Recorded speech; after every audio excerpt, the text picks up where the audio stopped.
L'air crépitait, chargé d'une énergie palpable, comme si la nature elle-même retenait son souffle en prévision de ce qui allait se passer. Un froid plus profond que l'hiver s'abattit sur le champ de bataille, transformant chaque souffle en un nuage de givre, chaque pas en un crissement sinistre. L'essence primordiale a déferlé, une force ancienne et indomptable, enveloppant mon être d'une lumière éclatante. Un torrent visible jaillissant de mon ouverture, une manifestation de la puissance brute que je possédais. Bening-Bing se tenait debout, figure de fureur glaciale, ses yeux fixés sur l'horizon, prêt à affronter n'importe quel adversaire. Il sculptait la puissance brute avec une grâce experte, chaque mouvement calculé, chaque geste une danse mortelle. Une lame de glace se forma, aiguisée jusqu'à la perfection létale, chaque facette reflétant la lumière d'une manière presque hypnotique. Ce n'était pas une simple arme, mais une extension de mon âme, une manifestation tangible de ma volonté. C'était une extension de ma volonté, un témoignage de ma maîtrise, chaque coup porté avec une précision inégalée. Ses yeux, généralement chaleureux, étaient maintenant froids, durs comme l'acier, reflétant l'éclat mortel de la lame. Reflétant l'éclat mortel de la lame, chaque détail de l'arme semblait conçu pour inspirer la peur et le respect. Le vent semblait murmurer un avertissement, portant avec lui la promesse de la tempête à venir. Une tempête qui changerait à jamais le cours de la bataille. Dans un rugissement qui a secoué le ciel lui-même, j'ai déclenché mon attaque. C'était comme si la terre et le ciel s'étaient unis pour répondre à mon appel. Une force primordiale libérée dans un instant de pure puissance. Mon épée, imprégnée de l'énergie des anciens, a tranché l'air avec une précision mortelle, chaque mouvement calculé pour semer la destruction. Des centaines, des milliers, une véritable tempête de lames de glace a jailli du sol.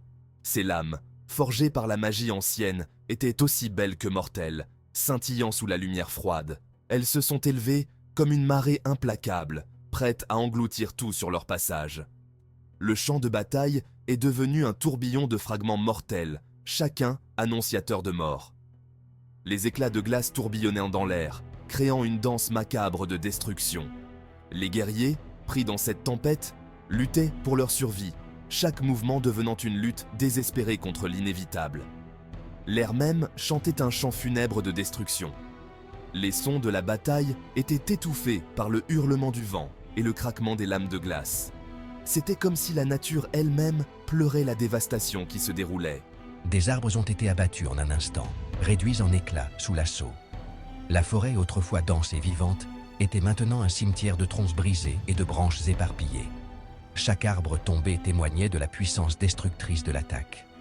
Le sol, marqué et creusé, est devenu dangereux, jonché des débris de la bataille.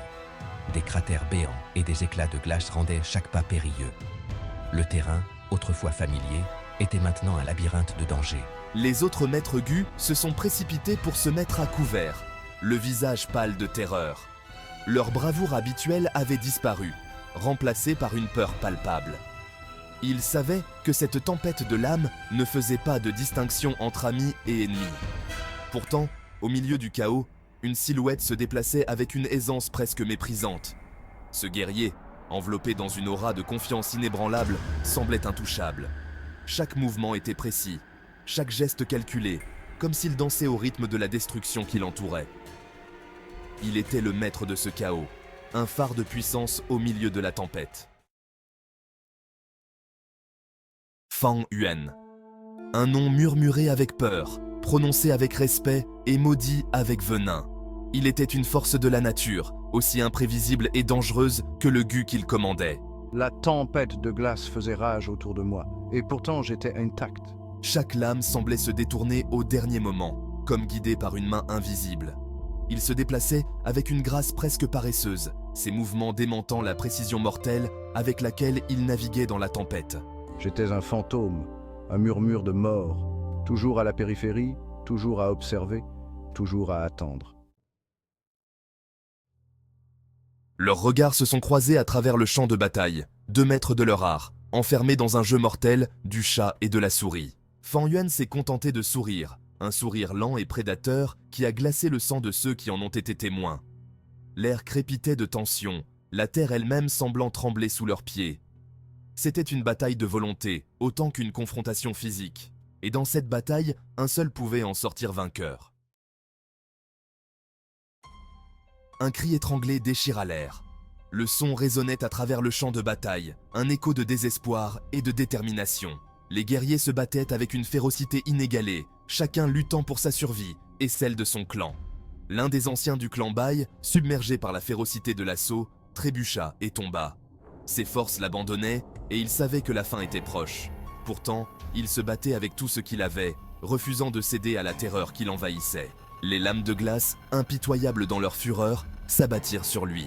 Chaque coup était un rappel brutal de la puissance de l'ennemi, une force implacable qui ne montrait aucune pitié.